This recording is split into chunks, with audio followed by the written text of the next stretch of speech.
Last lecture में हमने दिल्ली सल्तनत के पतन के कारण डिस्कस किए थे। आज हम करेंगे मुगलों का आगमन और द्वितीय अफगान साम्राज्य शीर्षक सूर, जिसके अंतर्गत सबसे पहला टॉपिक लेंगे बाबर। ज़हीरुद्दीन मोहम्मद बाबर का जन्म 14 फरवरी 1483 ईस्वी को हुआ।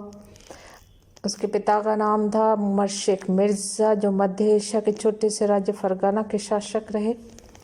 बाबर की माता का नाम कुतलुक निगार खानम, जो कि चंगेज खां के वंशज की थी, और बाबर तैमूर लंकाई 5वीं वंशज था। बाबर की नसों में दो पराक्रमी विजेताओं का रक्त बहता था। बाबर का पिता उमर शेख एक साधारण योग्यता का शासक था, लेकिन उसकी महत्वाकांक्षाएं असीमित थी। उसकी साम्राज्यवादी प्रवृत्ति के कारण ही उसकी अपने बड़े भाई समरकंद के शासक अहमद मिर्जा से नहीं बनी। उसके साले महमूद खां और अहमद खां भी उसकी महत्वाकांक्षाओं में बाधा उत्पन्न किया करते थे, और इस प्रकार उमर शेख सदैव अपने शत्रुओं से घिरा रहा। एक दिन उमर शेख कबूतरों की उड़ान का आनंद ले रहा था, तभी उसका पैर फिसला, छत से नीचे गिर गया और 9 जून 1494 ईस्वी को उसकी मृत्यु हुई। और मृत्यु के दूसरे दिन यानी कि 10 जून 1494 ईस्वी को अल्पायु बाबर फरगाना की गद्दी पर आसीन हो गया।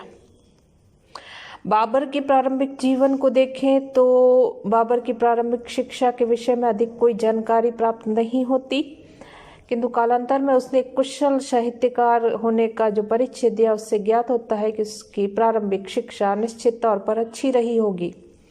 उसे इतिहास, ज्योतिष, इस्लाम की परंपराओं का अच्छा ज्ञान था। सैन्य संचालन के साथ साथ उसे शासन प्रबंध की भी अच्छी शिक्षा प्राप्त हुई थी। अतः उसकी मानसिक शक्तियों का ऐसा सुंदर विकास हुआ था कि वह राजनीतिक घटनाओं के महत्व को आसानी से समझ लेता और मानव चरित्र को सरलता से परखने में भी। राज्यारोहण के तुरंत बाद अपने 2 शत्रुओं का सामना करना पड़ा। उसके चाचा अहमद मिर्जा ने समरकंद की ओर से आक्रमण किया और दूसरी ओर उसके मामा महमूद खां ने बाबर पर आक्रमण कर दिया, लेकिन बाबर की सेनाओं के दृढ़ प्रतिरोध के कारण दोनों को अपने अपने राज्यों में लौटने के लिए विवश होना पड़ा। इस प्रकार उसे प्रारंभिक कठिनाइयों का निवारण में सफलता अर्जित हुई और कुशल शासन प्रबंधन के कारण वह अपनी प्रजा में शीघ्र ही लोकप्रिय भी हो गया। बाबर का समरकंद पर आक्रमण। बाबर अत्यंत ही महत्वाकांक्षी अपने पूर्वज तैमूर की राजधानी समरकंद पर अधिकार करने का प्रयास। संयोगवश जुलाई 1494 ईस्वी को उसके चाचा को निसंतान मृत्यु हो गई। अतः उसके भाई महमूद मिर्जा को गद्दी पर बिठाया गया, लेकिन 6 महीने बाद उसकी मृत्यु हो गई और उसके पुत्र वैसुंगर मिर्जा को सुल्तान बनाया गया। वैसुंगर मिर्जा से कुछ स्थानीय अमीर असंतुष्ट हुए और वैसुंगर मिर्जा के छोटे भाई अली मिर्जा को गद्दी पर बिठाया चाहा। समरकंद में फैली इस प्रकार की अव्यवस्था को प्रोत्साहन बाबर को मिला और 1496 ईस्वी में समरकंद के विरुद्ध अभियान किया और अली मिर्जा से समझौता कर 1497 ईस्वी में समरकंद पर आक्रमण किया, जिसमें उसे सफलता अर्जित हुई और बड़ी कठिनाइयों से वहां 100 दिन राज्य किया होगा कि वह अस्वस्थ हो गया। बाबर की अस्वस्थता का लाभ उठाकर उसके भाई जहांगीर मिर्जा ने फरगाना पर अधिकार कर लिया।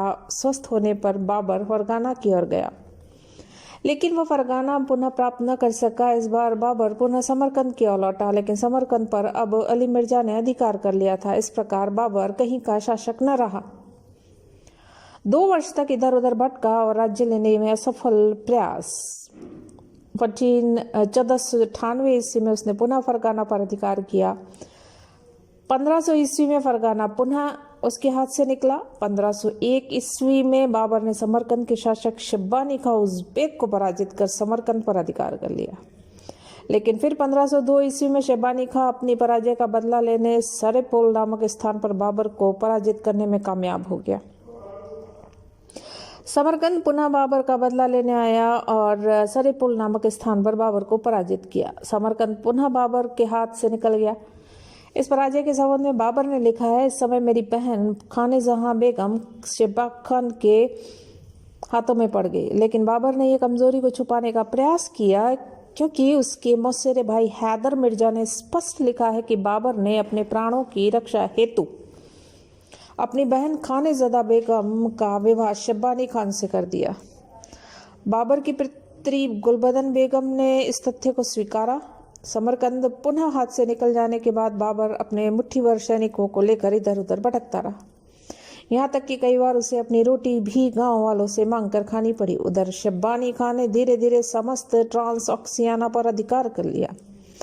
बाबर के लिए अन्य आश्रय की खोज करना अनिवार्य था और इस समय काबुल में बाबर के चाचा उलुग बेग की मृत्यु होने की वजह से अव्यवस्था फैली हुई थी। अतः 1504 ईस्वी में बाबर ने काबुल पर आक्रमण कर बड़ी सरलता से उस पर अधिकार कर लिया और काबुल विजय बाबर के जीवन की एक महत्वपूर्ण घटना थी, क्योंकि काबुल से ही वह समरकंद और हिंदुस्तान दोनों पर आक्रमण करने के लिए सक्षम बन पाया। काबुल में बाबर की सूचना मिली कि शेबानी खान ने हेरात पर अधिकार कर लिया है, अतः अपने चचेरे भाई अब्दुल रज़ाक मिर्जा को काबुल में प्रबंधक नियुक्त कर स्वयं भारत की ओर रवाना हुआ, ताकि यदि काबुल शेबानी खां का अधिकार हो जाए तो भारत में वह अपने लिए राज्य स्थापित कर सके। बाबर ने जलालाबाद पर अधिकार कर लिया। यहाँ उसे सूचना मिली कि शेबानी खां कंदहार से वापस लौट गया, अतः बाबर पुनः काबुल की तरफ रवाना हुआ और इस समय सितंबर 1507 ईस्वी में उसने बादशाह की उपाधि धारण कर ली। काबुल लौटने पर बाबर को सूचना मिलती है कि ईरान के शासक शाह इस्माइल ने शेबानी खां को पराजित किया है। बाबर पुनः समरकंद पर अधिकार करने के लिए तैयार हुआ। रास्ते में उसे सूचना मिली कि शेबानी खां मारा गया, लेकिन उसके सेनापतियों ने युद्ध जारी रखा। शाह इस्माइल ने बाबर की सहायता के लिए एक सेना भेजी, जिसकी सहायता बाबर ने अक्टूबर 1511 ईस्वी में तीसरी बार समरकंद पर अधिकार कर लिया। किंतु इस बार समरकंद का स्वतंत्र शासक न होकर ईरान के शाह का सामंत था। बाबर को शिया धर्म की अनेक बातें स्वीकार करनी पड़ी, जिससे समरकंद की सुन्नी जनता बाबर से नाराज हो गई। 13 नवंबर 1512 ईस्वी को उज़्बेक नेता उब्दिल्ला ने बाबर पर आक्रमण कर उसे समरकंद से निकाल दिया। अब बाबर को अपना पैतृक राज्य प्राप्त करने की कोई आशा न रही। बाबर इतना महत्वाकांक्षी था कि वह केवल काबुल से संतुष्ट न रह पाया, अतः उसने भारत पर आक्रमण करने का निर्णय किया, जिससे वहां पर राज्य विस्तार करने की संभावना अधिक दिखी। बाबर का भारत पर आक्रमण, जिसमें प्रथम आक्रमण देखें तो बाबर ने भारत पर पहला अभियान किया है 1519 ईस्वी में। बाबर ने बाजोरा पर आक्रमण कर दुर्ग को घेरा। दुर्ग रक्षक ने बड़ी वीरता से सामना किया, लेकिन बंदूकों के सामने वह टिक नहीं पाए और कुछ ही घंटों में यानी 7 जनवरी 1519 को बाबर ने बाजोर का किला जीता। बाजोर के निवासियों ने प्रतिरोध किया था, अतः बाबर ने लगभग 3000 लोगों की हत्या करवा दी और स्त्रियों व बच्चों को बंदी बना लिया। अपने इस कार्य का औचित्य सिद्ध करते हुए बाबर ने लिखा है कि वे इस्लाम के शत्रु थे तथा उनमें काफिरों की प्रथाएं प्रचलित थी। बाजोर पर अधिकार करने के बाद फरवरी 1519 ईस्वी में वह जेलम नदी के तट पर स्थित भीरा नामक स्थान पर पहुंचा। भीरा के निवासियों ने बिना किसी प्रतिरोध के आत्मसमर्पण कर दिया और बाबर ने अपने सैनिकों को वहां लूटमार न करने की आज्ञा दे डाली। भीरा से बाबर ने मुल्ला मुर्शीद नामक अपने दूत को इब्राहिम लोदी के पास भेजकर उन सभी प्रदेशों की मांग की जो कभी तुर्कों के अधीन हुआ करते थे, लेकिन दौलत खां लोदी ने मुल्ला मुर्शीद को लाहौर में ही रोक लिया और इब्राहिम लोदी के पास जाने की अनुमति नहीं दी। अतः लगभग 5 महीने पश्चात मुल्ला मुर्शीद वापस काबुल लौट गया।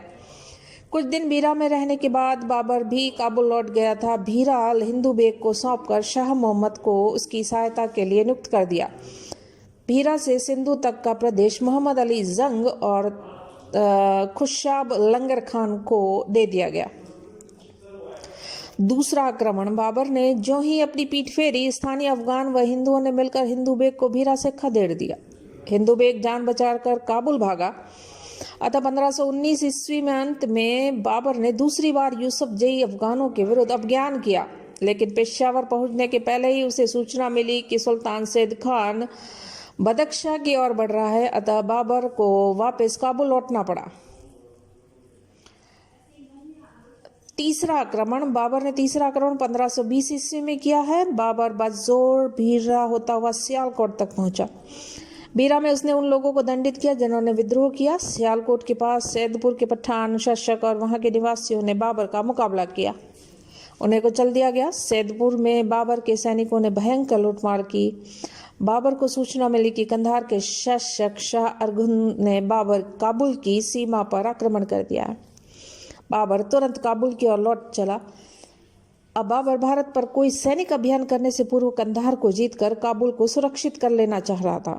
अतः 1522 ईस्वी में उसने कंधार पर अधिकार किया और अपने दूसरे पुत्र कामरान को वहां का सूबेदार नियुक्त कर दिया। चौथा आक्रमण। कंधार पर अधिकार हो जाने के बाद बाबर अपने आप को सुरक्षित अनुभव करने लगा और अब उसके लिए भारत की ओर अधिक ध्यान देना संभव न था। इसी समय सुल्तान इब्राहिम लोदी के चाचा आलम खां ने बाबर से प्रार्थना की कि दिल्ली का तख्त दिलाने हेतु उसकी सहायता करे। पंजाब के सूबेदार ने भी इब्राहिम लोदी के विरुद्ध बाबर से सहायता मांगी।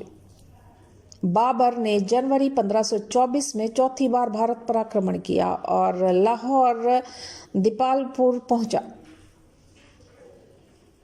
लाहौर में सुल्तान की अफगान सेना ने बाबर का सामना किया, लेकिन पराजित हुई और 4 दिन बाद बाबर दीपालपुर पहुंचा, जहां दौलत खां ने बाबर से भेंट की। दौलत खां का जो अनुमान था वह यह था कि तैमूर की भांति बाबर भी लूट मार करके लौट जाएगा, लेकिन उसका अनुमान गलत सिद्ध हो गया, क्योंकि किसी प्रदेश पर एक बार अधिकार करने के बाद उसे छोड़ देना बाबर के स्वभाव में ही नहीं था। बाबर के इरादे दौलत खां जानकर क्षुब्ध हुआ और उसने बाबर के साथ विश्वासघात करना चाहा, लेकिन बाबर ने उसे कैद कर काबुल लौटते हुए मार्ग में छोड़ दिया। बाबर ने उसकी पैतृक जागीर दिलावर खां को दे दी और पंजाब के जीते हुए प्रदेश में अपने अधिकारियों की नियुक्ति कर स्वयं काबुल लौट गया। इस बार बाबर के पुनः काबुल लौटने के प्रमुख 3 कारण थे। पहला, बाबर जिन अमीरों के निमंत्रण पर भारत आया था उन्हीं अमीरों ने बाबर का विरोध किया। दूसरा, इब्राहिम लोदी को जितना उसने कमजोर माना था उतना पाया नहीं। तीसरा और अंतिम कारण देखें तो इस समय बल्क में उज़्बेकों का उपद्रव बढ़ चुका था और जिससे उसे वापस काबुल लौटना पड़ा। बाबर के काबुल लौटते ही दौलत खां ने सेना एकत्रित कर सुल्तानपुर पर अधिकार कर लिया और दीपालपुर से आलम खां को भगा डाला। आलम खां भागकर काबुल पहुंचा। बाबर के साथ एक संधि की, जिसके अनुसार बाबर ने उसे दिल्ली का तख्त दिलाने का वादा किया। बदले में आलम खां ने बाबर को लाहौर पश्चिम के प्रदेश सौंपने का आश्वासन, लेकिन वापस लौटते ही आलम खां ने संधि की उपेक्षा करते हुए पंजाब दौलत खां के पास रहने दिया और दोनों ने मिलकर दिल्ली पर आक्रमण कर दिया, लेकिन दोनों सुल्तान के हाथों पराजित हुए। पांचवा आक्रमण बाबर का। दौलत खां के विद्रोह की सूचना मिलते ही बाबर ने दिसंबर 1525 ईस्वी में 5वीं बार भारत पर आक्रमण कर दिया। सियालकोट पहुंचने पर बाबर को दौलत खां और आलम खां के बीच हुई संधि दोनों के दिल्ली के आक्रमण असफल अभियान की सूचना 15 जनवरी 1526 को बाबर ने मिलवट का किला घेरा और दौलत खां किले में था, लेकिन उसका पुत्र गाजी खां भागकर इब्राहिम लोदी के पास चला गया। दूसरे पुत्र दिलावर खां ने आरंभ से ही बाबर का साथ दिया। दौलत खां ने बाबर का प्रतिरोध करना उचित न समझकर आत्मसमर्पण कर दिया। बाबर की सफलता से प्रोत्साहित होकर इब्राहिम लोदी के संतुष्ट अमीरों ने बाबर के प्रति अपनी शुभकामनाएं प्रकट करने के लिए अपने दूत भेज दिए।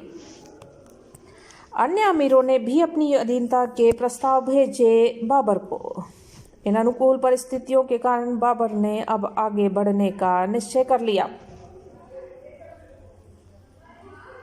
पानीपत का प्रथम युद्ध।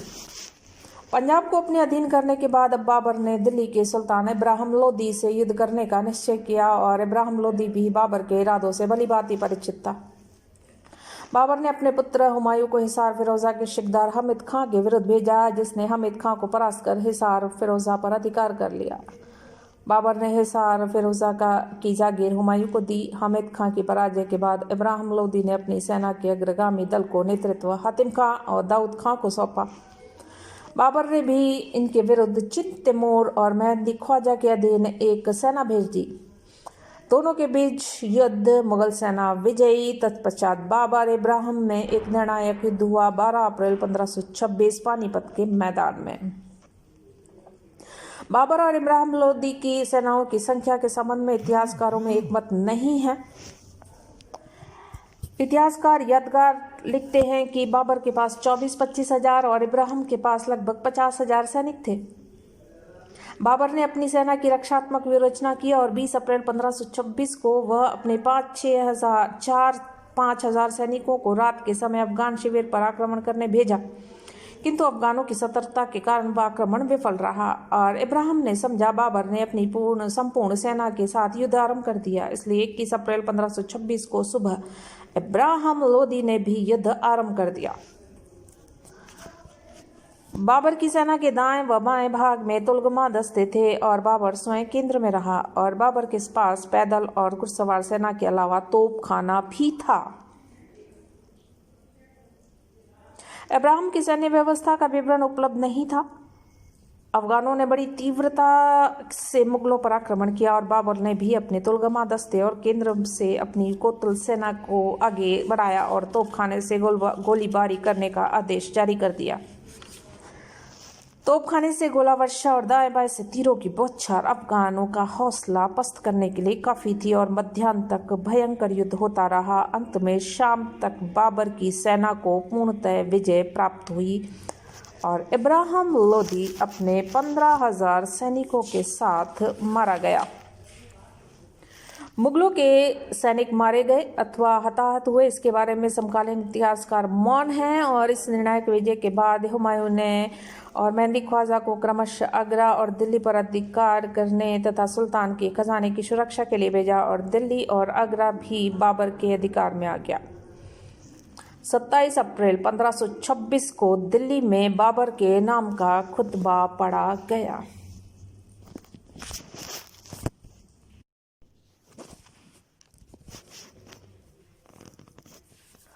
लास्ट लेक्चर में हमने दिल्ली सल्तनत के पतन के कारण डिस्कस किए थे। आज हम करेंगे मुगलों का आगमन और द्वितीय अफगान साम्राज्य से सूर, जिसके अंतर्गत सबसे पहला टॉपिक लेंगे।